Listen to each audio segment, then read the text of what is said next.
वंशी विभूषित करान्नवनीरदाभात्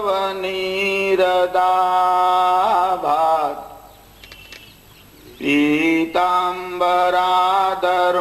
बिंब फलाधरोष्ठात्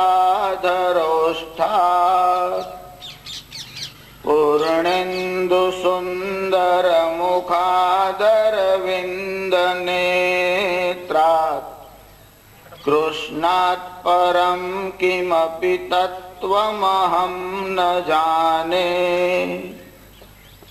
हे देव हे दैत हे भुवनैक बंधो हे कृष्ण हे चपल हे करुणैक सिंधो हे नाथ हे रमण हे नयनाभिराम हा कदानुभवितासि पदंदृशो मे। श्री रामचंद्र भगवान की बालकृष्ण लाल की सुखदेव जी महाराज की। आज से श्रीमद् भागवत के ज्ञान यज्ञ का आरंभ होगा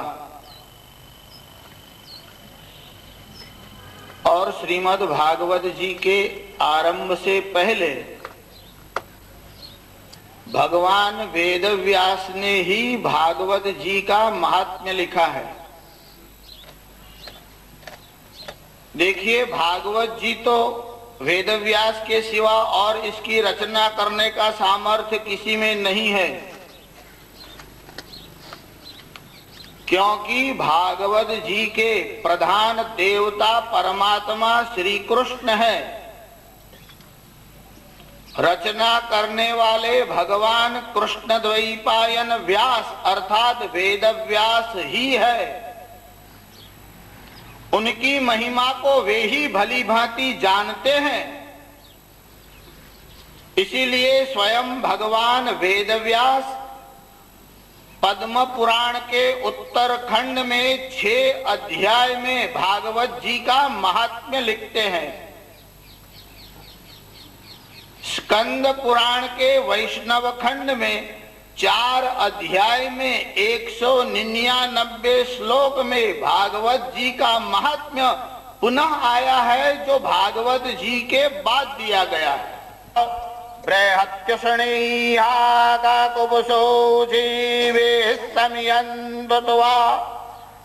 इसमें अनुष्टुप छंद आया है, जो वैदिक छंद है।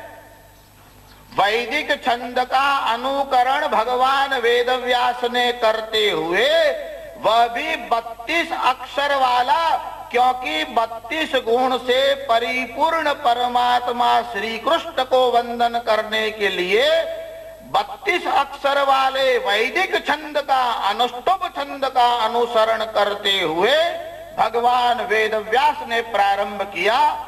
सच्चिदानंद रूपाय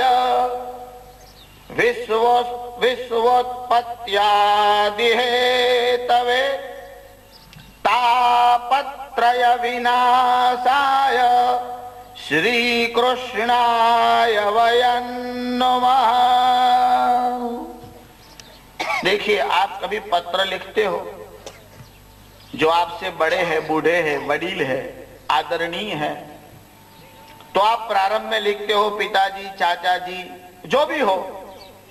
फिर आप लिखते हो कि आपके चरणों में मेरा, या तो अपना नाम लिखते हो कि दंडवत प्रणाम, पर आप लिखते हैं मेरा, एक वचन का प्रयोग करते हैं।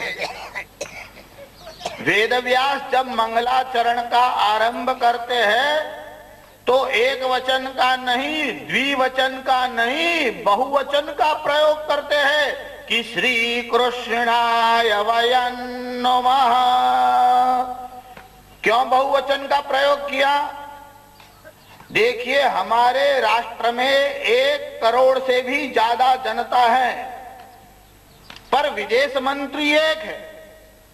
सबका प्रतिनिधित्व करके विदेश मंत्री विदेश में जाता है, वैसे सभी जीवों का प्रतिनिधित्व करते हुए भगवान वेदव्यास परमात्मा श्री कृष्ण को वंदन करते हैं। इसीलिए बहुवचन का प्रयोग करते हैं और सभी जीवों से, क्योंकि सभी में एक ही ब्रह्म विराजमान है, इसलिए अपने से अभिन्न मानते हैं और सभी जीवों का प्रतिनिधित्व कर रहे हैं। इसलिए वयम शब्द का प्रयोग करते हैं कि श्री कृष्णाय वयं नमः। मैं भगवान श्री कृष्ण को वंदन करता हूं, नहीं वयम, हम भगवान श्री कृष्ण के चरणों में प्रणाम करते हैं। बोलो श्री बाल कृष्ण लाल की जय। देखिए, वेदव्यास का हर एक सूत्र, हर एक श्लोक, हर एक चरण कोई न कोई विशेषता लिए हुए है। जब वेदव्यास मंगलाचरण करने के लिए बैठे और श्री कृष्ण को प्रणाम करने लगे, तो प्रणाम करने से पहले ही उनके मन में यह विचार आया कि कलयुग में जीव तर्क बहुत करेंगे, वितर्क करेंगे। अरे कलयुग के जीव तो कुतर्क भी करेंगे, ऐसा नहीं है। इसलिए उन्होंने कृष्ण न लिखते हुए श्री कृष्णाय वयं नमः। भाष्य करने वाले टीकाकारों ने लिखा कि श्री शब्द का अर्थ है राधा, श्री शब्द का अर्थ है लक्ष्मी, श्री शब्द का अर्थ है शक्ति। इसलिए राधा कृष्णाय वयं नमः केवल श्री कृष्ण को नहीं, राधा कृष्ण को प्रणाम किया। दुनिया भर के जितने भी अन्यान्य संप्रदाय वाले लोग हैं और आजकल जो लोग समझ रहे हैं कि भारत में स्त्रियों का कोई स्थान नहीं है, इनसे जरा पूछिए कि जब आप नमाज अदा करते हो तब अकेले जाते हो कि बीवी को साथ में ले जाते हो? जब आप पूजा करने के लिए बैठते हो तो अकेले बैठते हो कि सपत्नीक बैठते हो? हमारे यहाँ तो सत्यनारायण की कथा हो, यज्ञ हो, विवाह हो, कोई भी संस्कार का विधि हो तो सपत्नी की यजमान हो, हम पत्नी के साथ बैठकर पूजा करते हैं। कहीं आपने देखा नमाज पढ़ रहे हैं बीवियों के साथ बैठ करके? जिन ईसाइयों की आप बात करते हो, जो अपने आप को समझते हैं कि बहुत बुद्धिमान और रेशनलिस्ट हैं, इनसे जरा पूछिए कि जीसस के साथ किसका नाम लेते हो, मोहम्मद के साथ किसका नाम लेते हो? हमारे यहाँ तो पूजा का आरंभ होता है तो राधा कृष्ण का स्मरण होता है, सीता रामचंद्र को प्रणाम होता है, लक्ष्मी नारायणाभ्याम नमः, पहले लक्ष्मी फिर नारायण। हम तो जय घोष भी करते हैं तो पार्वती पते हर हर, पहले पार्वती है और हर हर है। हमारे यहाँ देवी देवताओं में यद्यपि भेद नहीं माना गया, परमात्मा एक ही है, फिर भी हमने स्त्री को ऐसे सम्मानित किया है। भगवान मनु ने तो यत्र नार्यस्तु पूज्यन्ते कहकर के नारी के गौरव को दिखाया है। यहाँ भगवान वेदव्यास जब श्री कृष्ण को प्रणाम करते हैं तो आरंभ में ही लिख देते हैं कि श्री कृष्णाय वयं नमः। मैं श्री समेत, राधा समेत भगवान श्री कृष्ण की वंदना करता हूं। देखिए, कलयुग के जीवों में धैर्य बहुत कम होगा। हम लोग धीरज नहीं रख पाते। कोई भी आप स्तोत्र का पाठ करते हो ना, जैसे आप भगवान शंकर का स्तोत्र है 12 ज्योतिर्लिंग का, और जब आप उसका पाठ करते हो और स्तोत्र पूरा हो जाता है तो फिर इसके नीचे फल लिखा होता है कि प्रातः सायं जो कोई इस स्तोत्र का स्मरण करता है इसके 7 जन्मों के पापों का नाश हो जाता है। आप बोलते हो ने सौराष्ट्रे शोभनाथं श्रीशैले मल्लिकार्जुन उज्जैन्याम महाकाल ओंकार ममलेश्वरम परल्याम वैद्यनाथं च डाकिन्याम भीमशंकरम सेतु वंदे तु रामेशम नागेशम दारुकावने वाराणस्यांत विश्वेशम त्र्यंबकम गौतमी तटे हिमालय केदारम कुस्मे संत शिवालय एतानि ज्योतिर्लिंगानि सायं प्रातः पठेन्नर सप्त जन्म कृतम पापम, अंत में फल आता है। जैसे आप नर्मदाष्टकम पढ़ते हो तो जो कोई नर्मदाष्टक का पाठ करता है उसकी कैसी गति होती है, तो इसका फल अंत में लिखते हैं। इदंतु नर्मदाष्टकम त्रिकालमेव ये सदा, तो अंत में फल आता है। वेदव्यास ने विचार किया इन लोगों में धैर्य का अभाव है, अगर मैं भागवत के अंत में फल लिखूंगा तो इतने श्लोकों को कौन पढ़ेगा, पहले ही फल लिख दो ताकि लोगों को पढ़ने में आनंद और हर्ष रहे, धैर्य बना रहे। तो श्री कृष्ण को वंदन करते करते परिचय भी दे दिया और फल भी लिख दिया। देखिए कैसे परिचय दिया। जो 4 चरण वाला पहला श्लोक है उसके प्रथम चरण में भगवान वेदव्यास लिखते हैं सच्चिदानंद रूपाय। ये परमात्मा श्री कृष्ण कैसे है, सत चित और आनंद स्वरूप है। सत किसे कहते हैं, सत शब्द का अर्थ होता है एग्जिस्टेंस। अगर आप ट्रूथ समझते हो ठीक है, सत्य के लिए ट्रूथ शब्द आया है।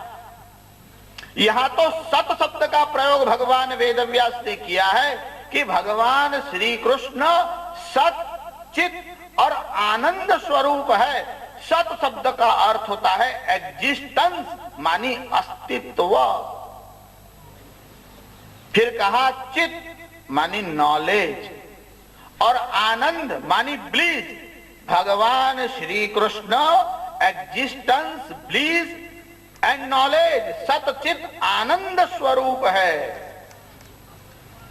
देखिए अस्तित्व जीवों में भी है, परमात्मा के कारण ही सभी वस्तु का एग्जिस्टेंस है। अस्तित्व तो जड़ वस्तुओं में भी है। आपके सामने कोई पत्थर हो, स्टील का कोई रॉड हो, इसमें भी एग्जिस्टेंस मानी अस्तित्व तो है। जगत के जितने भी पदार्थ है उनमें अस्तित्व तो है, पर इनमें चित मानी नॉलेज नहीं है, ज्ञान नहीं है। जड़ वस्तु का अस्तित्व है पर जड़ वस्तु को ज्ञान नहीं है।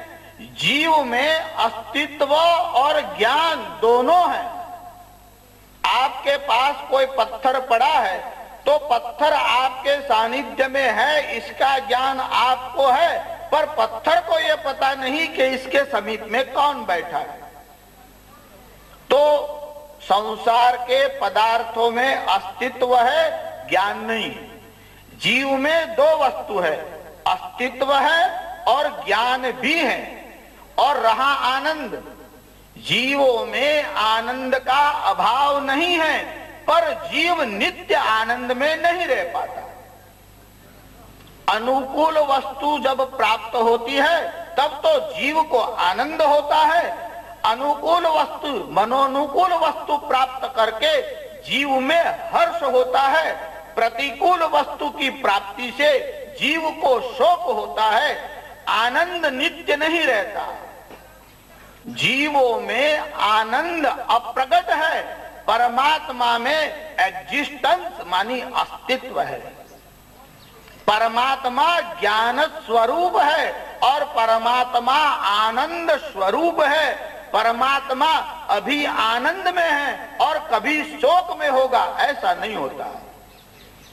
परमात्मा नित्य आनंद स्वरूप है। इसीलिए भगवान श्री कृष्ण को वंदन करते हुए भगवान वेदव्यास ने लिखा सच्चिदानंद रूपाय विश्वोत्पत्त्यादि हेतवे। देखिए प्रथम चरण में परमात्मा का स्वरूप बताया। अब परमात्मा श्री कृष्ण का कार्य बताते हैं कि भगवान क्या कार्य करते हैं। तो कहते हैं विश्वोत्पत्त्यादि हेतवे परमात्मा इस जगत की उत्पत्ति, स्थिति और लय का हेतु है। यह जगत परमात्मा से ही निर्माण होता है, भगवान में ही स्थित रहता है और भगवान में ही लय होता है। जिस प्रकार तरंग समुद्र से निर्माण होती है, समुद्र में स्थित रहती है और समुद्र में लय हो जाती है, उसी प्रकार यह पूरा ब्रह्मांड परमात्मा में ही रहता है, उत्पन्न होता है और लय होता है। जगत की उत्पत्ति, स्थिति और लय का कारण परमात्मा श्री कृष्ण है। दूसरे चरण में भगवान के कार्य का परिचय दे दिया। अब फल बताते हैं कि भगवान श्री कृष्ण कैसे हैं। तो कहते हैं तापत्रय विनाशाय। भगवान 3 प्रकार के तापों का नाश करते हैं। याद रखिएगा, ताप जो है वह पाप का फल है। पाप के वृक्ष पर जो फल लगता है उसका नाम ताप है। ये ताप 3 प्रकार के हैं, आध्यात्मिक, आधिभौतिक, आधिदैविक।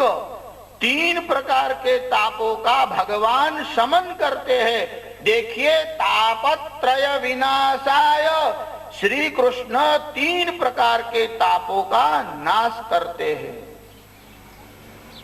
ताप के कारण जीवों को दुख होता है।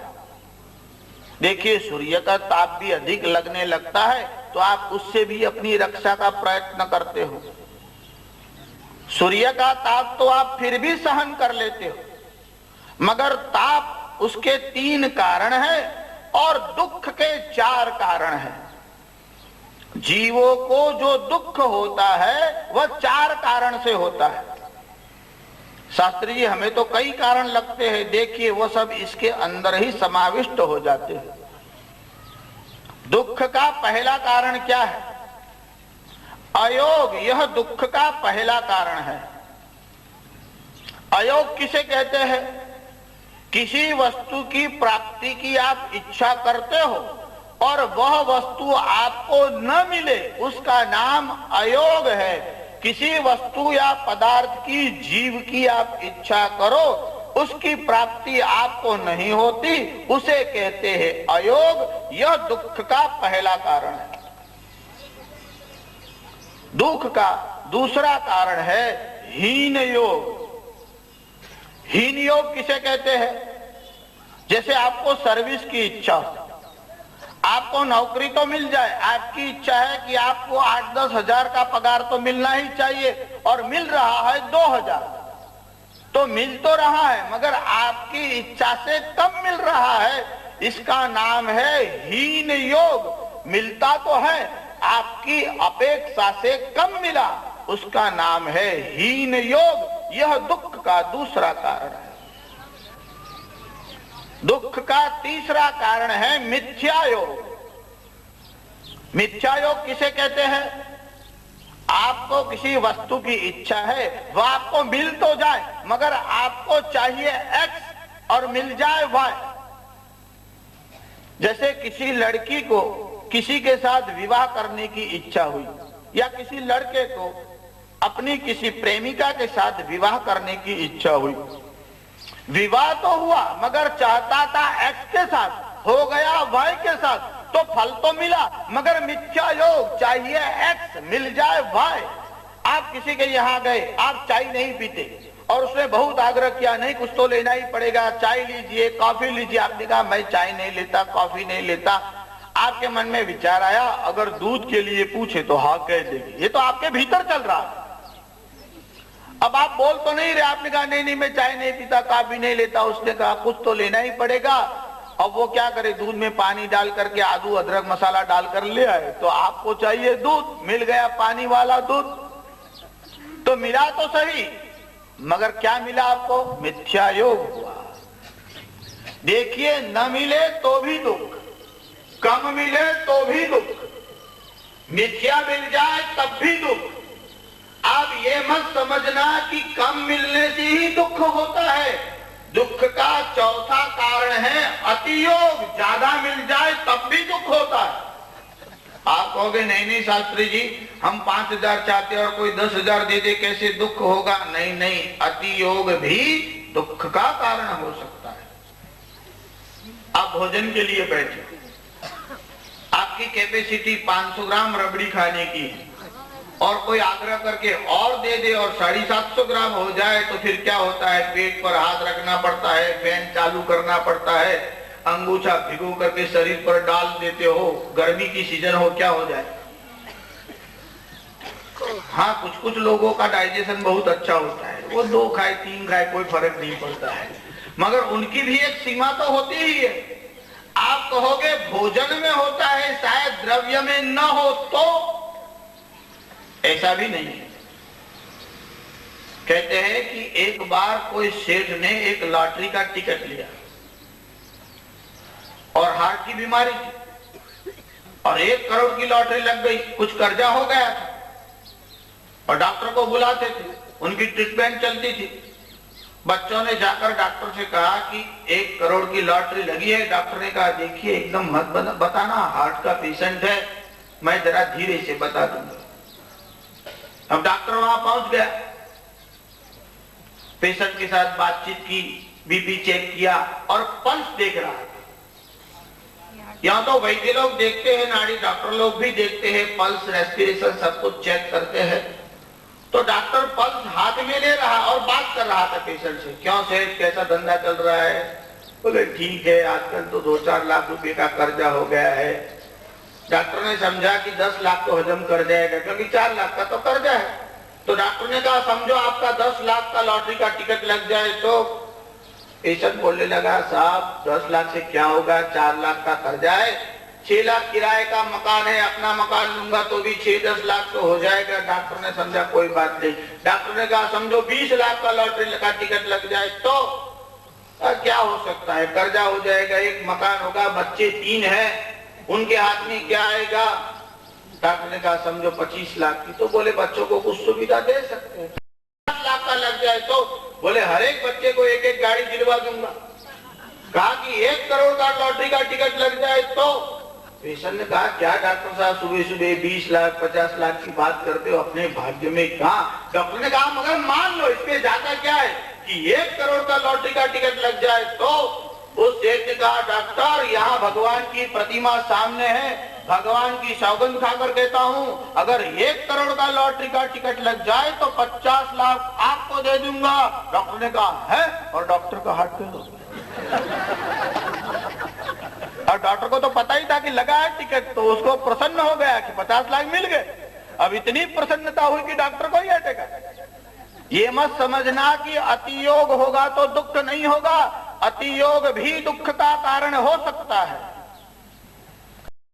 को 3 कारण से पीड़ा होती है, दुख के 4 कारण है, पर आयुर्वेद की दृष्टि से 3 प्रकार की पीड़ा जीवों को होती है। कौन सी? चित्त की, वित्त की और पित्त की। चित्त का अर्थ होता है मेंटली, साइकोलॉजिकल समस्या आजकल बहुत है, मानस शास्त्रीय ट्रीटमेंट की आवश्यकता अधिक है। तो किसी को मन की पीड़ा है यानी चित्त की पीड़ा है, किसी को वित्त मानी फाइनेंशियल आर्थिक समस्या है जिसे वित्त की पीड़ा कहते हैं। और पित्त शब्द से इसमें तीनों वस्तुएं आ गई है, वात, पित्त और कफ। वायु की पीड़ा होती है, पित्त की होती है या कफ के कारण होती है। तो 3 प्रकार की पीड़ाएं होती है, वात, पित्त और कफ। उसको पित्त शब्द से ले लिया गया है।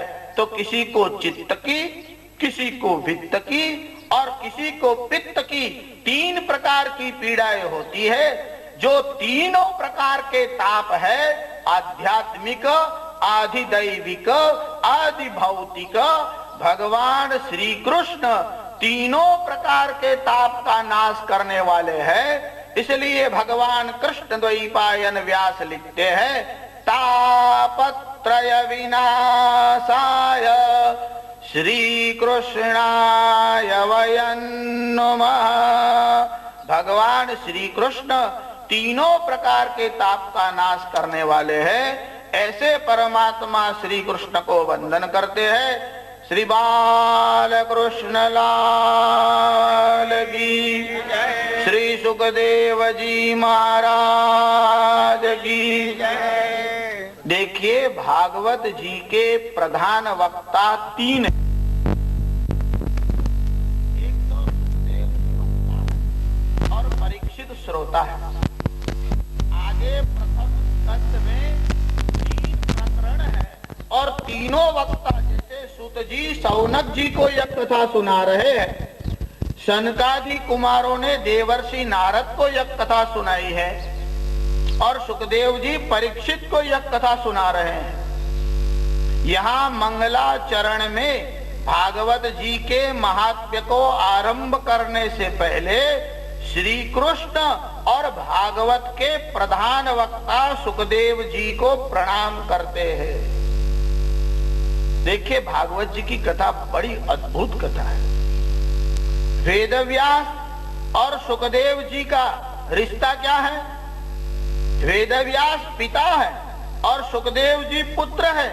देखिए, सुखदेव जी की वंदना करते हैं। अच्छा है आप लोग बच्चों को घर पे रख कर आते हो नहीं, क्योंकि बच्चे आपके साथ कथा सुनने आएंगे तो कहेंगे कि पिताजी वेदव्यास पिता है, सुखदेव जी पुत्र है। वहां तो पिता पुत्र को प्रणाम करते हैं, आपने तो मुझे आज तक प्रणाम नहीं किया। देखिए, सुखदेव जी की वंदना इसलिए नहीं करते कि सुखदेव जी पुत्र है। भगवान वेदव्यास और सुखदेव जी तो उस स्थिति में हैं कि जहां पिता पुत्र गुरु शिष्य किसी भी प्रकार का संबंध शेष नहीं रहता, क्योंकि ब्रह्म को जानने के बाद जीव ब्रह्म रूप हो जाते हैं। सुखदेव जी साक्षात भगवान शिव ही सुखदेव जी का रूप लेकर के आए हैं। भगवान श्री कृष्ण का गुणानुवाद करना था, किसमें? भागवत जी में। तो भगवान का गुणानुवाद करने के लिए साक्षात भगवान विष्णु ही वेदव्यास का रूप लेकर के आए। अब वेदव्यास का रूप लेकर भगवान विष्णु तो आए, गुणानुवाद करने हैं वह भी विष्णु के करने हैं, पर यह ग्रंथ किसको सिखाया जाए? कोई अधिकारी जीव तो हो, क्योंकि भागवत जी का प्रचार करना हो तो जिसमें ज्ञान और वैराग्य हो, ऐसा अधिकारी शिष्य होना चाहिए। देखिए, भागवत जी का प्रारंभ होता है ना, जो भागवत जी की पूजा होती है, देखिए तो आप फूल चढ़ाते हो, कुमकुम आदि से अर्चना करते हो, वक्ता की भी पूजा करते हो। पूजा का अर्थ तो होता है कि भागवत जी की जो आज्ञा है उसका मैं पालन करूंगा। अगर पूजा का आप इतना ही अर्थ लगाते हो कि मैंने पुष्पमाला चढ़ा दी, कुमकुम लगा दिया और पूजा हो गई, तो यह बात पर्याप्त नहीं है। किसी पुत्र ने अपने पिता को गंध करके पुष्प की माला चढ़ाई और पिताजी ने कहा 1 गिलास पानी लाओ, तो पुत्र ने कहा आप तो सर्वशक्तिमान है, स्वयं ले लीजिए। तो पत्नी पति को प्रणाम करती है और कहती है कि जरा ये मेरे कपड़े धो डालो, तो कहती है आप तो सर्वशक्तिमान है, पति तो परमात्मा है, वह तो संकल्प मात्र से जगत को निर्माण कर सकता है, कपड़े नहीं धो सकता क्या? तो ये पूजा होगी क्या?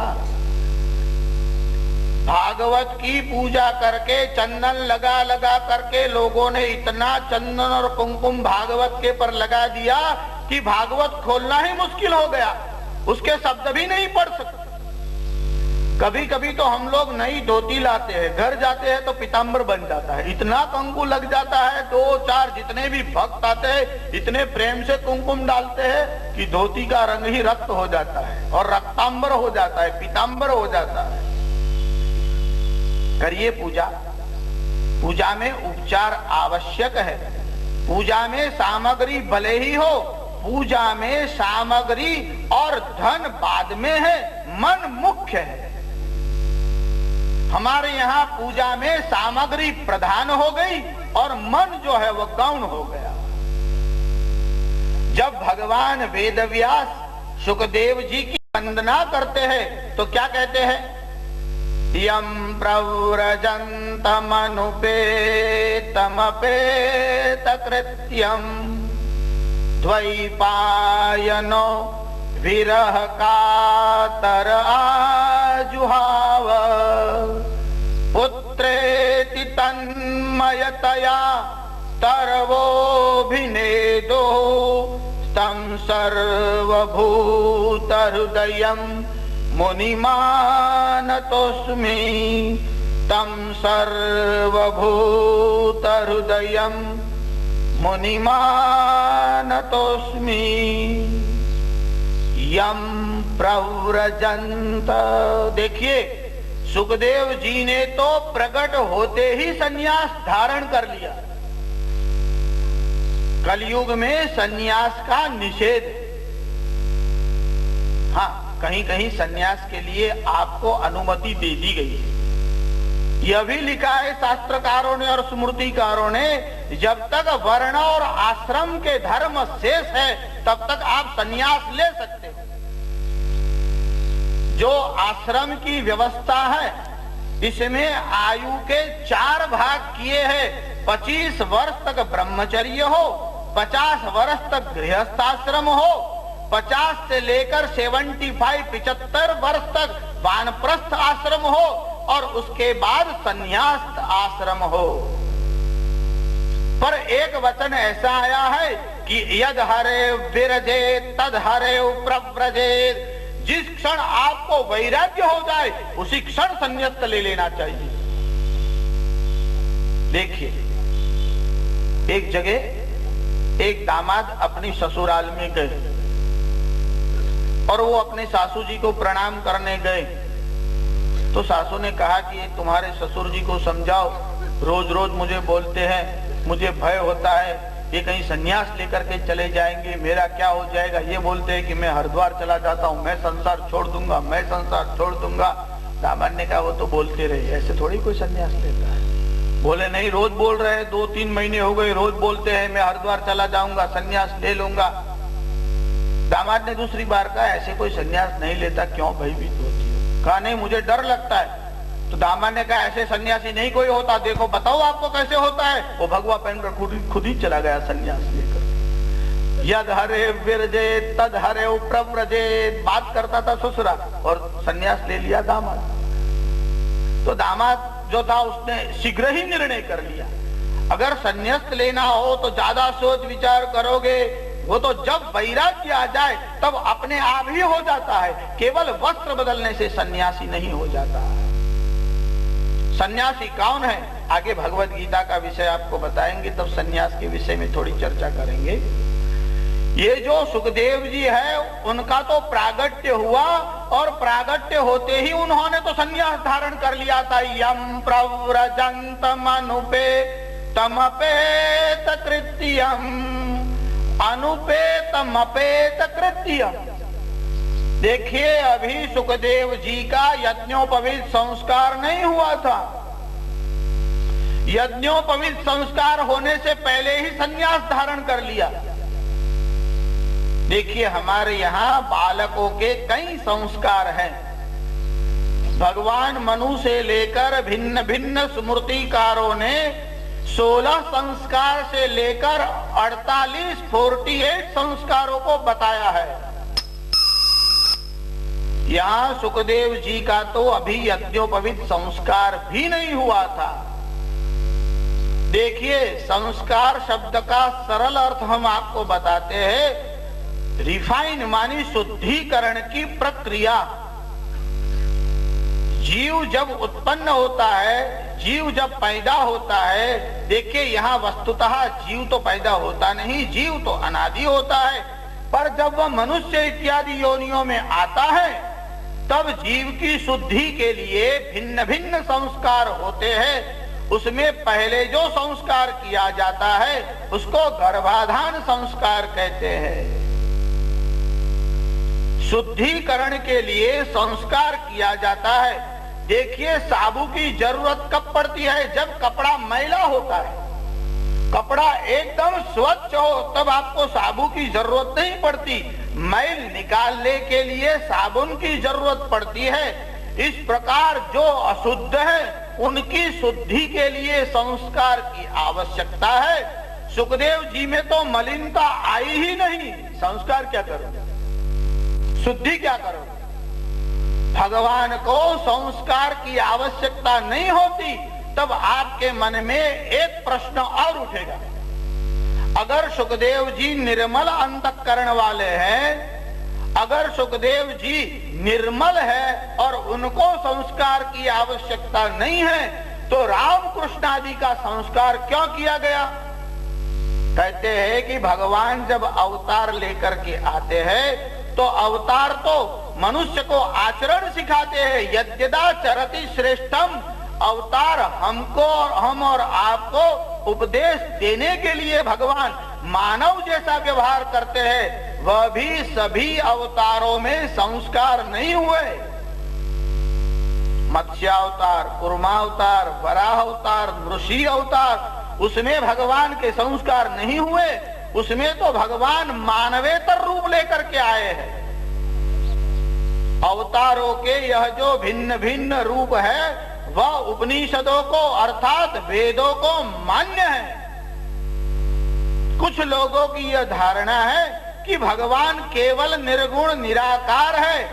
सनातन धर्म में परमात्मा को निर्गुण निराकार तो माना गया है, पर भगवान सगुण साकार भी है।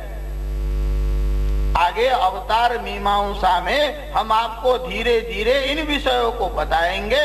हम आपको बता रहे थे जो निर्मल है उनको संस्कारों की आवश्यकता नहीं होती, इसलिए भगवान सुखदेव जी को संस्कार की आवश्यकता नहीं थी।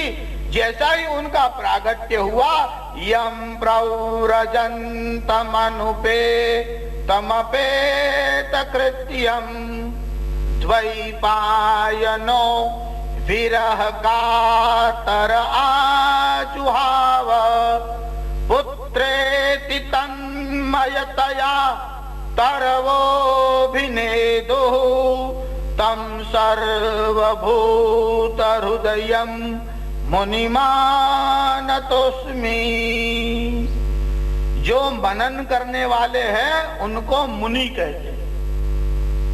यह तो भगवान वेदव्यास के लिए भी गीताकार ने मुनि शब्द का प्रयोग किया है। स्वयं भगवान श्री कृष्ण भगवद गीता में कहते हैं, मुनिनामप्यहं व्यासो, मुनियों में व्यास मैं हूँ। वे जो साक्षात भगवान की विभूति है, वे कृष्ण द्वैपायन सुखदेव जी को प्रणाम करते हुए कहते हैं। क्या लिखते हैं? जब उन्होंने प्रकट होते ही भगवान सुखदेव जी ने अपनी माता को प्रणाम किया और कहा कि माँ, मुझे सन्यास के लिए अनुमति दो। अब भला आपका कोई पुत्र आपसे सन्यास की अनुमति मांगेगा तो आप क्या सन्यास की अनुमति दे दोगे?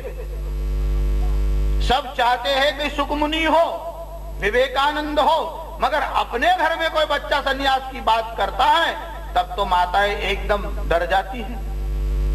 अभी सुखदेव जी मुनि का प्रागट्य हुआ। देखिए आगे हम सुखदेव जी के विषय में थोड़ा विस्तार से आपको बताएंगे। पर जब सुखदेव जी का प्रागट्य हुआ और हाथ जोड़ करके माँ के सामने खड़े हो गए और कहा, माँ मुझे सन्यास के लिए अनुमति दो। अब सुखदेव जी भी बड़े अजीब है। साक्षात शिव जी जो ठहरे, लीला तो करते हैं, हाथ तो जोड़ते हैं, मगर उत्तर की राह नहीं देखते। कहा सन्यास के लिए अनुमति दो और बस भागने लगे अरण्य की ओर। अब माँ तो सोच में पड़ गई। यह तो अभी प्रकट हुआ, अभी तो मैंने उसके मुख को भी बराबर देखा नहीं है। अभी तो जीव संतुष्ट नहीं हुआ। अरे पूरे जीवन तक पुत्र को निरक्ति रहे तब भी संतोष नहीं होता, अभी तो प्रागट्य हुआ है। देखिए बाकी सब जीवों का प्रागट्य होता है तो 9 मास माँ के उदर में रहने के बाद उनका प्रागट्य होता है। यह तो प्रकट होते ही 16 वर्ष की अवस्था वाले थे और कहा, माँ मुझे सन्यास की अनुमति दो। और जैसे ही अरण्य की ओर भागे और माँ ने देखा कि अरे ये तो भाग रहा है, और वह एकदम चीख उठी। वेदव्यास आश्रम के समीप बैठे थे और जैसे ही सुखदेव जी की माँ उनके मुख से कोई शब्द न निकल पाया, क्योंकि पुत्र के प्रेम में इसका कंठ विह्वल हो चुका था। बोलना तो चाहती थी हे पुत्र, पर बोल न सकी, केवल आवाज निकली। और वेदव्यास ने देखा यह आवाज शोकपूर्ण है, यह तो करुणा से कातर है। ऐसे स्वर को सुनकर वेदव्यास ने कहा क्या है? तो अरण्य की ओर भागते हुए पुत्र की ओर अंगुली से निर्देश करते हुए कहा, अरे ये अपना पुत्र जा रहा है, आप जरा रोकिए। और वेदव्यास खड़े हो गए और पुत्रेति तन्मयतया तरवोभिनेदु। और जब वेदव्यास ने कहा हे पुत्र, तो सुखदेव जी के बदले वृक्षों ने ही सुखदेव के रूप में उत्तर दिया। तम सर्वभूत हृदयम मुनिमानतोस्मि। श्री सुखदेव जी महाराज की। देखिए वृक्षों ने उत्तर दिया। जब वेदव्यास का हृदय शोक के कारण, प्रेम के कारण कातर हो गया और हे पुत्र जब बोलने लगे। देखिए आपका कोई पुत्र घर में कितना भी उपद्रव कर रहा हो, पर जब घर छोड़कर भाग जाता है तो आपके हृदय में भी पीड़ा होती है। तो जब ऐसा गुणज्ञ पुत्र वह जब अरण्य में जाएगा तो हृदय क्यों नहीं भर आएगा। और जैसे ही वेदव्यास का हृदय करुणा से भर आया और कहा हे पुत्र, कि पुत्रेति तन्मयतया तरवोभिनेदो। तब वृक्षों ने उत्तर दिया। ऐसे सर्व प्राणियों के हृदय में विराजमान सुखदेव जी भगवान को हम प्रणाम करते हैं। श्री सुखदेव जी महाराज की। देखिए भागवत जी के प्रधान वक्ता सुखदेव जी हैं। यों तो सुखदेव जी ने इस कथा को कहा है। देखिए कथा शब्द ऋग्वेद में कई बार आया है। येन प्रकारेण यथा, तेन प्रकारेण तथा, केन प्रकारेण कथा। किस प्रकार से भगवान ने अवतार लिया, किस प्रकार से भगवान ने चरित्र किए, किस प्रकार से भगवान ने भक्तों की रक्षा की, किस प्रकार से भगवान ने राक्षसों को मारा, किस प्रकार से केन प्रकारेण। इन प्रश्नों का जिसमें उत्तर दिया गया है उनका नाम कथा है। यह जो भगवान की कथा है वह हृदय की व्यथा को दूर करने वाली है। व्यथा को दूर करना, थाक को दूर करना, यही एकमात्र कृष्ण कथा का परिणाम नहीं है। जन्म जन्मांतर के शोक और थाक को, पीड़ा को हर करके परमात्मा के चरणों में ले आने का सामर्थ्य भागवत जी की कथा में है। दुनिया में बहुत साहित्य लिखा गया है। आगे भी कथा में ही प्रसंग आया है कि वेद वेदांत घोषैश्च, वेद वेदांत का घोष करने पर भी जो फल नहीं मिलता वह फल तो भागवत जी की कथा से मिलता है। केवल 7 दिनों में मोक्ष देने का सामर्थ्य किसी ग्रंथ में हो तो वह भागवत जी में है। यह भागवत जी की कथा की महिमा तो हम आपको आगे सुनाते ही जाते हैं। प्रारंभ में भगवान श्री कृष्ण और सुखदेव जी को प्रणाम किया। परमात्मा श्री कृष्ण और वक्ता सुखदेव जी को प्रणाम करने के बाद अब सुत जी ने कथा का प्रारंभ किया। किस स्थल पर किया? नैमिषे सूतमासीनम, नैमिषारण्य में बैठे। देखिए उत्तर प्रदेश में यह एक स्थल है जिसका नाम नैमिषारण्य है। निमेष किसको कहते हैं? यह जब आप किसी वस्तु को आप देखते हो और देखते देखते आपकी जो पलक झपकती है, यह पलक के झपकने का जो समय है वह निमेष मात्र है। एक निमेष यानी यह समय का बहुत छोटा हिस्सा है। आगे तृतीय स्कंद में हम आपको परमाणु काल बताएंगे, तब उसकी विस्तार से व्याख्या करेंगे। जब भगवान ने अपने चक्र को छोड़ा और यह चक्र की नेमी जहां जाकर के स्थिर हो गई, अरण्य के उस भाग का नाम नैमिषारण्य हुआ। और पुराणों के वक्ता सुत जी ने उस स्थान में मानी नैमिषारण्य में पुराणों की कथा को कहा।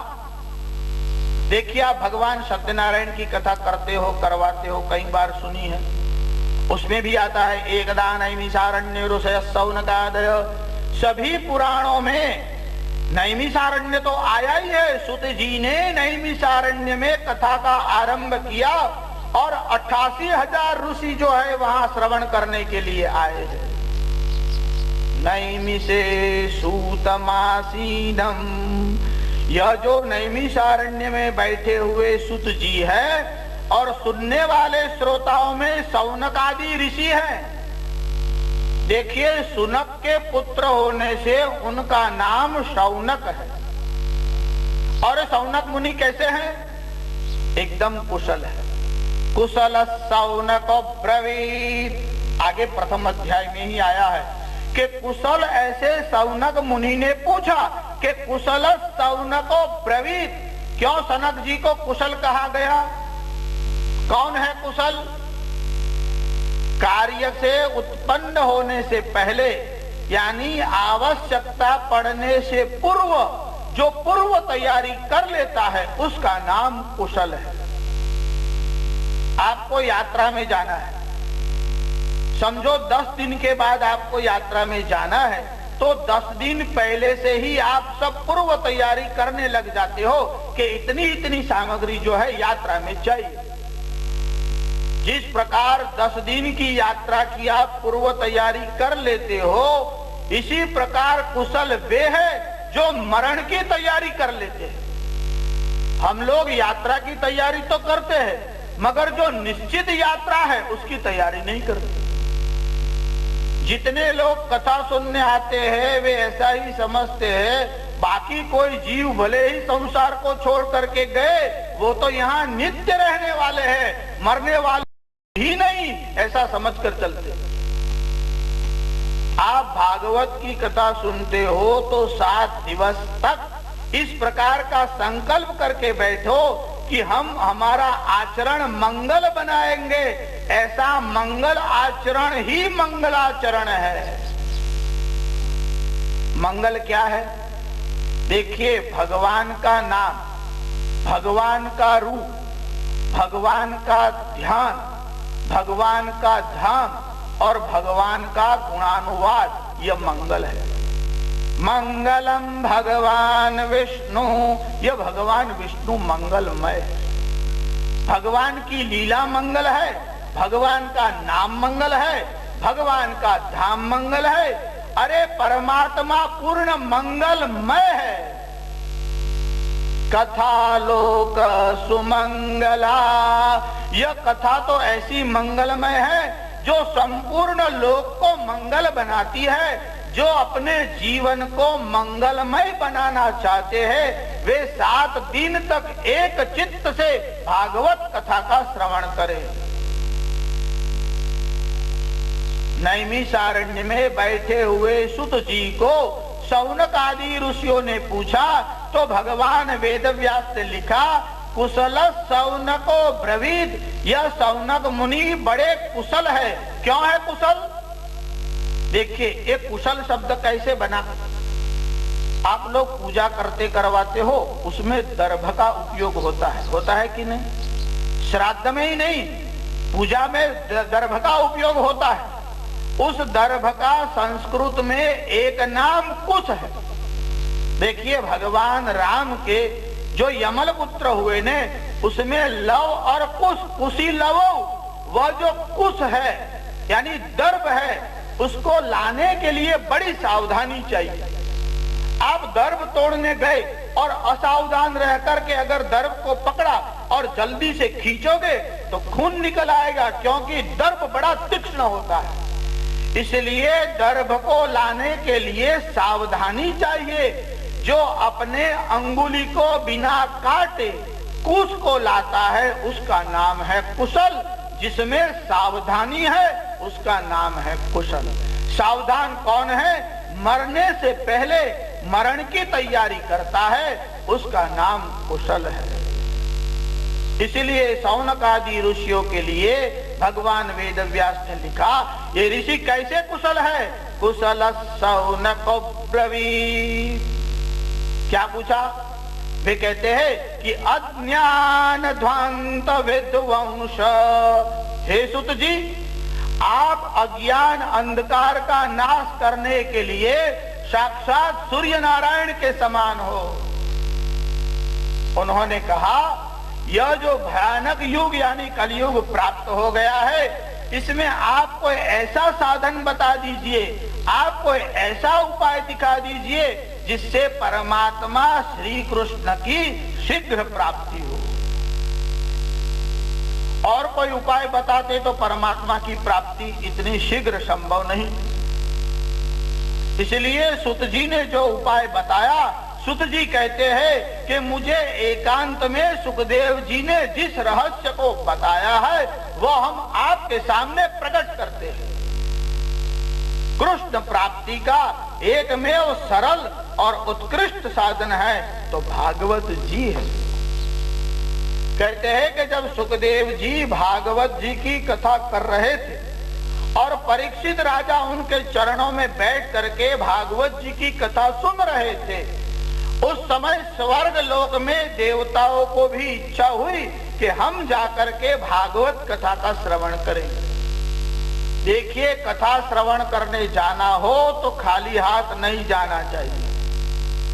तो शास्त्री जी, हम क्या स्वर्ण मोहर लेकर के आए, रजत मुद्रा लेकर के आए, रुपया लेकर के आए? कहा, आपके पास कोई द्रव्य न हो, केवल एक फल ले जाइए।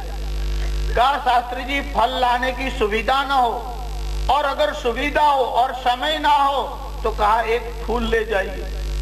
कहा कि शास्त्री जी, पुष्प लेने के लिए जाए और देर हो गई, घर के काम इतने रहते हैं, तो कहा खाली अक्षत चढ़ा दीजिए। कहा कि अक्षत भी घर में से निकालना पड़े, डिब्बा कहीं ऊपर रख दिया हो, पैरों में दर्द हो, बहू घर में हाजिर ना हो, बच्चा बाहर गया हो, तो कहा कि आप जब जाइए तो दोनों हाथ तो साथ में लेकर ही आते हैं, तो केवल दो हाथों से मस्तिष्क झुका करके भागवत जी को प्रणाम कर दीजिए। खाली हाथ आओगे तो चलेगा, मगर खाली हृदय से आओगे तो नहीं चलेगा। हृदय प्रेम से और श्रद्धा से भरा हो, हृदय भक्ति से भरा हो। भागवत जी को आप प्रेम से प्रणाम कीजिए। भागवत के वक्ता को साक्षात श्री कृष्ण समझ करके प्रणाम कीजिए, तब भी भगवान आपके पर प्रसन्न होते हैं। पदार्थ से प्रसन्न होता है उसका नाम जीव है, और प्रणाम से प्रसन्न होता है वह शिव है। भगवान शिव केवल प्रणाम से ही प्रसन्न हो जाते हैं। अन्य देवताओं को प्रसन्न करना है तो आपको कई प्रकार की सामग्री आपके पास होनी चाहिए। जले न तुष्यति शिव, यह भगवान शिव तो एक लोटा जल भी चढ़ा दो बड़े प्रसन्न हो जाते। इसलिए भगवान शंकर का एक नाम आशुतोष है। आशु कहते हैं शीघ्र, अविलंबेन, इमीडिएटली, जो शीघ्र ही, और तोष मानी तुष्ट हो जाते हैं, प्रसन्न हो जाते हैं। जो अविलंबेन तुष्यति, जो विलंब किए बिना तुष्ट हो जाते हैं, प्रसन्न हो जाते हैं। इसलिए भगवान शिव का एक नाम आशुतोष है। आप भागवत जी की कथा श्रवण करने के लिए जाए तो परिपूर्ण श्रद्धा और भक्ति से युक्त हृदय लेकर के जाइए और भागवत जी को प्रणाम करके बैठ जाए। देखिए, 200 लोग भागवत जी की पूजा करने एक के बाद एक आने लगे, तो वो पूजा कब करे और कथा का आरंभ कब? कोई पहले आता है, कोई बाद में आता है। अगर दो चार लोग आते रहे तो बीच बीच में विक्षेप होता है। इसलिए आपको आरंभ में सूचना दे दी गई कि या तो कथा आरंभ होने से पहले आकर के आप भागवत जी की पूजा करें, या कथा में जब विराम होता है तब आकर के आप भागवत जी की पूजा करें। कथा प्रारंभ होने के बाद बीच में कोई आता है और उठ करके आता है तो वक्ता को भी विक्षेप होता है। इसलिए भागवत की पूजा करने के लिए केवल आप प्रेम से हाथ जोड़ दोगे तब भी भागवत की पूजा हो जाए। सुत जी को प्रणाम किया। शौनक आदि ऋषियों ने प्रश्न किया। देखिए, शौनक आदि ऋषियों ने कहा यह नहीं कि हम आज पहली बार कथा सुन रहे हैं, हमने कई बार कथाओं को सुना है। देखिए, कई बार आप लोगों ने कथाओं को सुना है। अभी भी महाराज जी ने बताया कि आप भोजन करते हो तो रोज करते हो ना, कहां तृप्त हो जाते हो। देखिए, भागवत की कथा केवल औषधि नहीं है। औषधि तो रोग होने तक ही, रोग समाप्त होने तक लेते हो। यह तो अन्न है, रोज ही लेना पड़ता है। पर हमारे भागवत के टीकाकारों ने लिखा, अगर भागवत जी को औषधि की उपमा देते हैं तब भी कोई आपत्ति नहीं है, क्योंकि जब तक बीमारी है तब तक आप औषधि को लेते हो। जब तक आपको भवरोग की बीमारी है तब तक आपको यह औषधि लेनी चाहिए। और भवरोग तो बहुत लंबा चलता है ना, इसलिए भवरोग के समन होने तक भागवत जी की कथा का आप श्रवण करें। कहते हैं कि सुखदेव जी को तो भवरोग लगा ही नहीं। अरे ये तो डॉक्टर है। माँ जब बच्चे को दवा पिलाती है और बच्चा कहता है नहीं, वह मुंह फेर लेता है, आंखें बंद कर लेता है। जब यह आंख बंद करता है और विरोध प्रकट करता है तो माँ कहती है देख ये तो बड़ी मीठी है, वह खुद चाटने लगती है। अब वो सहज चाटती है, क्योंकि बच्चे को भरोसा हो जाए कि माँ चाट रही है, कड़वी नहीं होगी, तो बच्चा भी पीने लग जाए। आपको ये औषधि पिलाने के लिए सुखदेव जी बड़े प्रेम से चाट रहे। यह तो सुखदेव जी के मुख से ही निकली हुई है। सुख मुखाद अमृत द्रव संयुतम। आगे बहुत सारे विषयों को हम आपको बताएंगे। प्रारंभ में वक्ता को प्रणाम किया, उसके पहले परमात्मा श्री कृष्ण को प्रणाम किया। अब शौनक आदि ऋषियों का प्रश्न है। हमने बहुत बार भागवत जी की कथा को सुना है, अब तो जो सार है वो बता दीजिए। और मम कर्ण रसायनम, यह जो रसायन है यह मेरे कानों में आप डाल दीजिए। देखिए, भागवत जी को यहाँ रसायन कहा गया है। रसायन किसको कहते हैं? एक चूर्ण आता है रसायन। जिन्होंने आयुर्वेद का अध्ययन किया है वे जानते हैं, यज्जरा व्याधिनाशनम तद रसायनम। जरा माने वृद्धावस्था, व्याधि माने रोग। यज्जरा व्याधिनाशनम, जो जरा और व्याधि का नाश करता है उसका नाम रसायन है। जो भागवत रूपी रसायन को पीता है, अरे वे तो जन्म जन्मांतर के चक्र से ही छूट जाता है। क्योंकि जीव मात्र की यह पीड़ा है कि पुनरपि जननम पुनरपि मरणम पुनरपि जननी जठरे शयनम इह संसारे खलु दुस्तारे कृपया पारे पाहि मुरारे। भज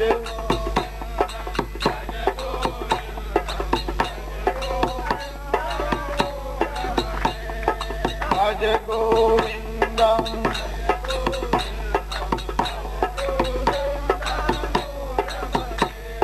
भगवद गीता किंचिद जीता, गंगा जल लव कणिका पीता। सकृत पियेन मुरारि समर्चा, तस्य यमः किं कुरुते चर्चाम्।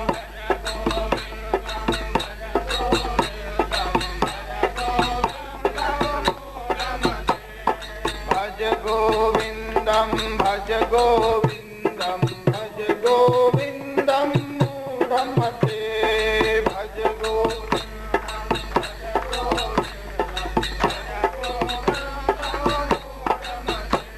दिनमपि रजनी सायं प्रातः,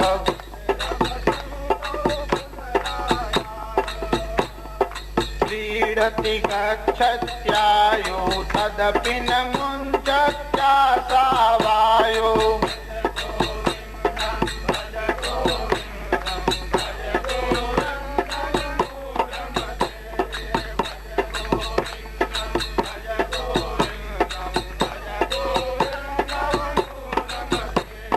सत्संगत्वे निःसंगत्वं निःसंगत्वे निर्मोहत्वं निर्मोहत्वे निश्चलितत्वं निश्चलितत्वे जीवन मुक्ति भज गोविंदम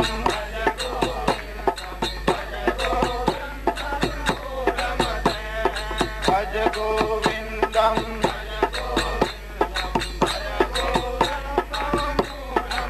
श्री भागवत भगवान की, सुखदेव जी महाराज की।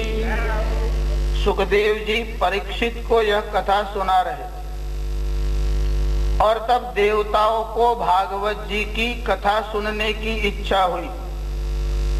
देवताओं के मन में विचार आया कि कथा को सुनना है तो खाली हाथ नहीं जाना है। क्या लेकर के आए देवता? स्वर्ग लोक से अमृत कुंभ को लेकर के आए।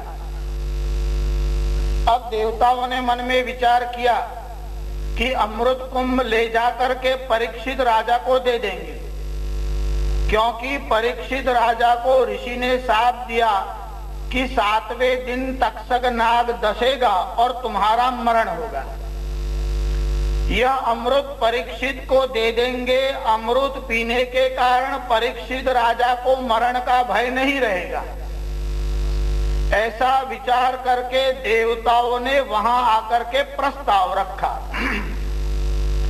देवताओं ने सुखदेव जी से कहा, हम इस अमृत को परीक्षित को देना चाहते हैं और बदले में हमको कथा का अमृत दे दो। देखिए, देवता भी बड़े कुशल है व्यापार करने में। देवताओं ने सोचा कि स्वर्ग का अमृत दे दो और कथा का जो अमृत है वह ले लो। देखिए, देवता किसी को ठग सकते हैं, सुखदेव जी को ठग सकते हैं क्या? देवताओं में भी प्रलोभन तो रहता है। देवताओं ने जब इस प्रकार का प्रस्ताव रखा तो सुखदेव जी ने कहा कि मैं परीक्षित से पूछ लेता हूं, अगर परीक्षित राजी हो जाते हैं तो मुझे कोई आपत्ति नहीं है।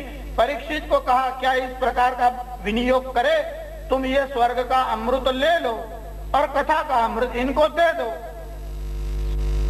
परीक्षित ने कहा, मुझे स्वर्ग के अमृत और कथा के अमृत का भेद बता दीजिए। देखिए, टीकाकारों ने बहुत संक्षेप में सूत्र में ही बता दिया। स्वर्ग का अमृत जो है वह मनुष्य को अमर बनाता है और कथा का अमृत जो है वह मनुष्य को अभय बनाता है। राजा, तुझे अमर बनना है कि अभय होना है? स्वर्ग का अमृत मनुष्य को दीर्घ जीवन देता है और कथा का अमृत मनुष्य को दिव्य जीवन देता है। राजा, तुझे दीर्घ जीवन चाहिए या दिव्य जीवन चाहिए? तुझे अमरत्व चाहिए या अभयत्व चाहिए? एक ही क्षण में परीक्षित राजा ने कह दिया, मुझे ना तो अमर होना है ना मुझे दीर्घ जीवन, मुझे तो दिव्य जीवन चाहिए। सुखदेव जी ने देवताओं की ओर देखते हुए कहा, क्व कथा क्व सुधा लोके क्व काच क्व मणिर्महान क्व कथा। अरे, कभी कथा के अमृत की तुलना स्वर्ग के अमृत से हो सकती है क्या? श्री भागवत भगवान की। देखिए, सुखदेव जी ने बताया, क्व कथा क्व सुधा लोके क्व काच क्व मणिर्महान। अरे, तुम्हें कैसा विनिमय करना चाहते हो? क्व कथा, अरे कथा का अमृत कहा, और क्व सुधा लोके और स्वर्गलोक का अमृत कहा। क्या इन दोनों की तुलना हो सकती है? क्व काच क्व मणिर्महान। आप काच देकर के मणि लेने की इच्छा रखते हो, स्वर्ग का अमृत देकर के कथा का अमृत लेना चाहते हो। देखिए, कथा के अमृत की विशेषता कैसी है। एक बार जो है राजा भोज के दरबार में इस विषय की चर्चा हुई कि अमृत कहाँ रहता है। अब ऐतिहासिक दृष्टि से कालिदास भोज के समय में हुए विक्रमादित्य के समय में हुए या कालिदास का समय कौन सा है, इस विषय में बड़ी चर्चा है। अभी हम आपको इतिहास के विषय में नहीं ले जाते, हम तो आपको यह बताना चाहते हैं कि अमृत कहाँ है। ऐसी जब पंडितों में चर्चा हुई और सभी लोगों ने अपना भिन्न भिन्न मत बताया। किसी ने कहा कि अमृत जो है वह चंद्र में है, किसी ने कहा समुद्र में है, किसी ने कहा स्वर्गलोक में है। सभी लोगों ने भिन्न भिन्न प्रकार के अपने मत दिए। अवधौ विधौ वधुमुखे फणिना निवासे। किसी ने कहा समुद्र में अमृत है क्योंकि मंथन करने के बाद समुद्र से अमृत निकला। अवधौ विधौ, किसी ने कहा विधु मानी चंद्र में अमृत है, तो किसी ने कहा अवधौ विधौ वधुमुखे, किसी ने कहा स्त्रियों के अधरोष्ठ में अमृत है। अवधौ विधौ वधुमुखे फणिना निवासे, किसी ने कहा वे जो फणीधर नाग होते हैं इनके मणि में अमृत है। अवधौ विधौ वधुमुखे फणिना निवासे, स्वर्गे सुधा वसति ते विबुधा वदन्ति, किसी ने कहा कि स्वर्गलोक में अमृत है। तो कालिदास पंडित ने कहा, इन सब का उत्तर देते हुए, खंडन करते हुए कहा, अगर समुद्र में अमृत होता तो खारा क्यों होता? क्षारम, समुद्र तो खारा है, इसमें अमृत होता तो वो खारा नहीं होता। क्षारम क्षयम, अगर चंद्र में अमृत होता तो चंद्रमा का क्षय नहीं होता, इसलिए वस्तुतः वहां भी अमृत नहीं है। क्षारम क्षयम पतिमृतम, अगर स्त्री के अधर में अमृत होता तो उसके पति का कभी मरण नहीं होता। क्षारम क्षयम पतिमृतम गरलम, अगर मणिधर सर्प के मणि में अमृत होता तो उसमें विष मानी जहर कैसे रह सकता, इसलिए वहां भी अमृत नहीं है। स्वर्गे सुधा वसति ते, अगर कोई कहता है कि स्वर्गलोक में अमृत है, अगर स्वर्गलोक में अमृत होता तो वहां से देवता नीचे क्यों आते? क्षीणे पुण्य मर्त्य लोके, उनका पुण्य क्षीण हो जाता है तो वह भी मृत्य लोक में आते हैं, इसलिए वहां भी अमृत नहीं है। तो फिर अमृत कहाँ है? कि कंठे सुधा वसति वै भगवत जनानाम, जो भगवान का गुणानुवाद करते हैं ऐसे भगवदी जन हैं, उनके कंठ में अमृत है। अमृत तो सुखदेव जी के कंठ में है, अमृत और कहीं नहीं है। जब सुखदेव जी के सामने देवता आए और विनियोग करना चाहा, तदा देवन जहां सह, देवताओं की हंसी उड़ाई और सुखदेव जी ने कहा, स्वर्ग का अमृत देकर कथा का अमृत चाहते हो, और हंसने लगे। वेदव्यास लिखते हैं कि श्रीमद् भागवती वार्ता सुराणाम अपि दुर्लभा, यह भागवत की कथा तो देवताओं को भी दुर्लभ है। जन्मांतरम भवेत् पुण्यम तदा भागवती कथा, जब बहुत जन्म का पुण्य संचित होता है तब जाकर के भागवत की कथा प्राप्त होती है। कहते हैं सुखदेव जी परीक्षित को यह कथा बता रहे थे और सनकादि ऋषियों ने नारद जी को यह कथा बताई, तो सौनकादि ऋषियों के मन में बड़ा आश्चर्य हुआ कि यह देवर्षि नारद जो है उनका चित्त तो बड़ा अद्भुत है, उनको कथा सुनने में प्रीति कैसे हुई, सनकादि कुमारों से इनका समागम कैसे हुआ। तो इस कथा का वर्णन करते हुए कहा कि एकदा हि विशालायाम चत्वारो ऋषयो मला, एक बार बद्री विशाल में सनकादि कुमार यानी सनक, सनंदन, सनातन और सनत कुमार, यह चार सत्संग के लिए बद्री विशाल में गए। देखिए यह जो बद्री विशाल है न, जो लोग बद्री का आश्रम गए हैं और जिन्होंने बद्री नारायण का दर्शन किया है, वहां पहले विशाला नाम का एक राजा हुआ, इसलिए उस क्षेत्र का नाम विशाल क्षेत्र हुआ। इसलिए हम बोलते हैं श्री बद्री विशाल की। एकदा ही विशालायाम चत्वारो ऋषयो मलाह। बद्री विशाल में जो सनकादि ऋषि गए, चत्वारो ऋषयम मलाह। और मलाह ये ऋषि कैसे है?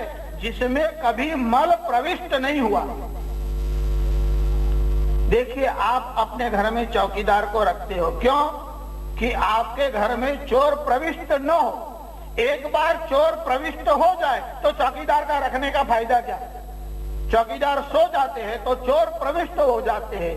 इस प्रकार जीव जब सो जाता है, माने गाफिल रहता है, तब ये चोर घुस जाते हैं। यह जो काम, क्रोध, लोभ, द्वेष इत्यादि चोर है, जीव सो जाता है तब वे प्रविष्ट हो जाते हैं।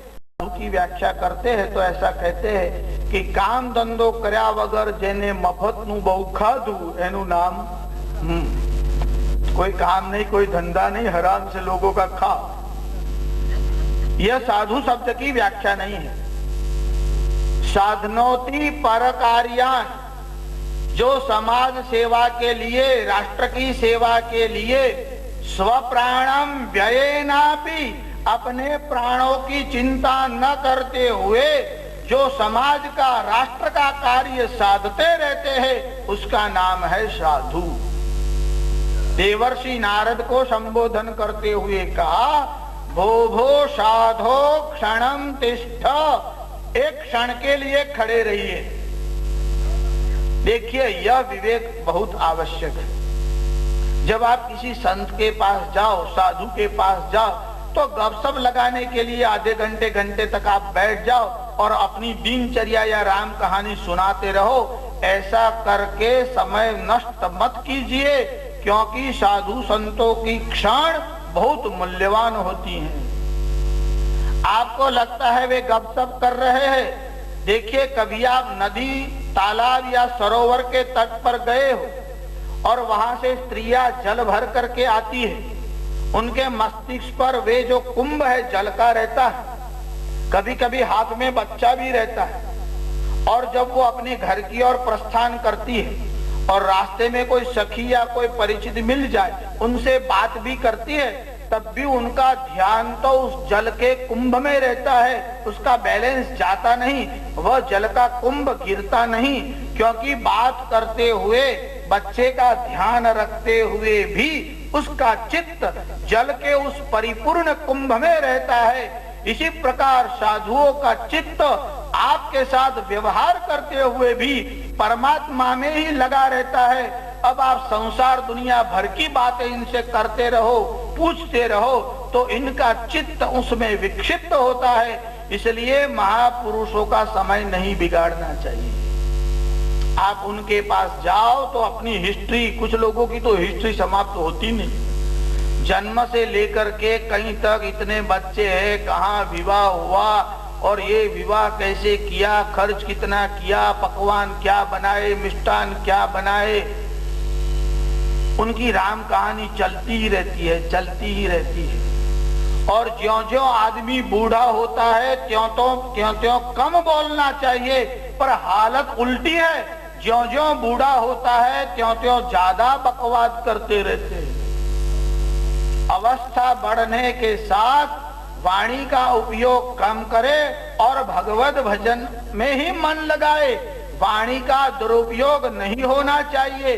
देखिए, भागवत जी के आरंभ में मंगलाचरण में, मंगलाचरण काया से होता है, वाणी से होता है और मन से होता है। कैसे? भगवान का स्वरूप और भगवान का स्मरण मन में होता है। भगवान का कीर्तन और भगवान का गुणानुवाद वाणी से होता है। तो मन में भगवान के स्वरूप का ध्यान और स्मरण, वाणी से भगवान का कीर्तन और काया मानी हाथ और मस्तिष्क से भगवान को प्रणाम। इस प्रकार जो प्रणाम किया जाता है वही सही अर्थ में वंदन है। तो भगवान के स्वरूप का स्मरण करते हुए, भगवान का नाम लेते हुए, श्री बाल कृष्ण लाल की, गोवर्धन नाथ की। गिरिराज धरण की श्री सुखदेव जी महाराज की। अवस्था बढ़ने के साथ वाणी का उपयोग कम कीजिए। पहले वानप्रस्थ आश्रम यानी 50 वर्ष पूरा होने के बाद लोग वन में चले जाते थे। अगर आजकल सासू ससुरा को 50 वर्ष के बाद जंगल में भेज दे तो 90% समस्या हल हो जाए कि ना हो जाए। आप ये मत कहना घर जाकर के अब आपको 50 वर्ष हो गए हैं, आप जाओ घर से बाहर निकल जाओ। देखिए, आप घर से बाहर नहीं जाओगे तो कोई बात नहीं, मगर कम से कम किचन घर यानी रसोई घर में मत जाओ। अधिक से अधिक समय पूजा रूम में बैठे रहिए।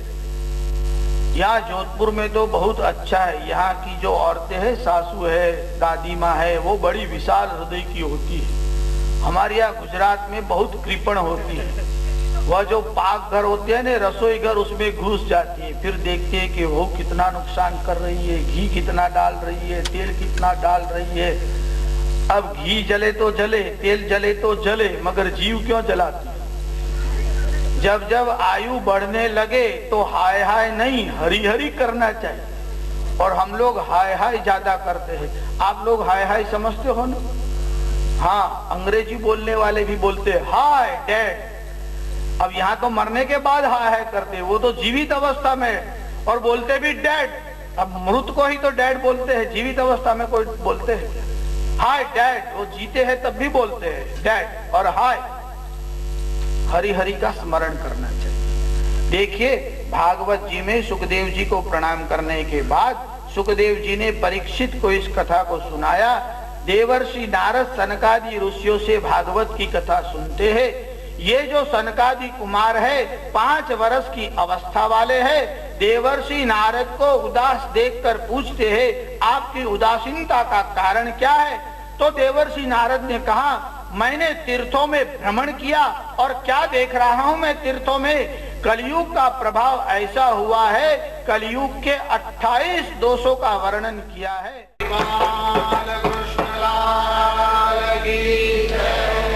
देखिए, आपको डर लगता है कि जोर से जय बोले और कहीं ये मंडप फट जाएगा तो आयोजकों को बहुत कष्ट होगा। तो आप इस चिंता को छोड़ दीजिए। जो लोग ब्रह्मपुरी में बैठे हैं वहां तक आपकी आवाज पहुंच जाए, जरा जोर से। श्री बाल कृष्ण लाल की, गोवर्धन नाथ की, गिरिराज धरण की, श्री यमुने महारानी की, धर्म की, अधर्म का, प्राणियों में विश्व का, गौ माता की, गंगे मैया की, गो हत्या, भारत भारत भारत माता की, भारत माता की।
है।